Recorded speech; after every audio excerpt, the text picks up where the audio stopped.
ನಾವು ಹಲವಾರು ಬಾರಿ ದೇವಸ್ಥಾನಕ್ಕೆ ಹೋದಾಗ ದುಡ್ಡು ಕೊಟ್ಟು ಕ್ಯೂನಲ್ಲಿ ನಿಲ್ಲೋ ಒಂದು ಗುಂಪಿರುತ್ತೆ, ದುಡ್ಡಿಲ್ದಲೇ ದರ್ಶನ ಪಡೆಯುವಂಥ ಇನ್ನೊಂದು ಗುಂಪಿರುತ್ತೆ.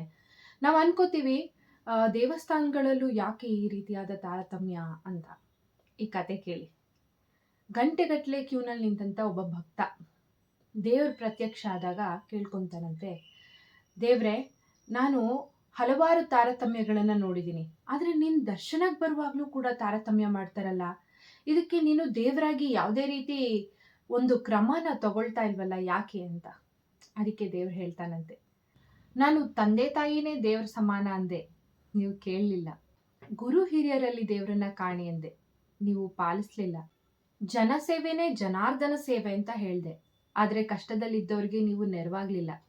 ಅಲ್ಲಿ ಇಲ್ಲಿ ಅಂತ ಹೇಳ್ದಲೆ ಎಲ್ಲೆಲ್ಲೂ ನಾನಿದ್ದೀನಿ, ನನ್ನನ್ನು ಎಲ್ಲೆಲ್ಲೂ ನೋಡ್ಬೋದು, ನಿನ್ನಲ್ಲೂ ನಾನೇ ಇದ್ದೀನಿ, ನೀನು ನೋಡೋ ಪ್ರತಿಯೊಂದು ಚರಾಚರ ವಸ್ತುಗಳಲ್ಲಿ ನಾನಿದ್ದೀನಿ ಅಂತ ಹೇಳ್ದೆ, ನೀನು ನಂಬಲಿಲ್ಲ.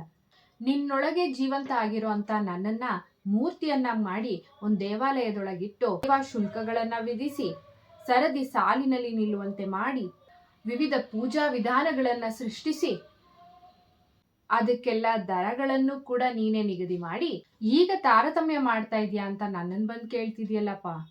ಹುಚ್ಚಪ್ಪ, ನಿಜವಾಗ್ಲೂ ನನ್ನನ್ನು ಕಾಣೋ ಅಂತ ಹಂಬಲ ಇದ್ರೆ ಪ್ರಕೃತಿಯಲ್ಲಿ ನನ್ನನ್ನು ಕಾಣು.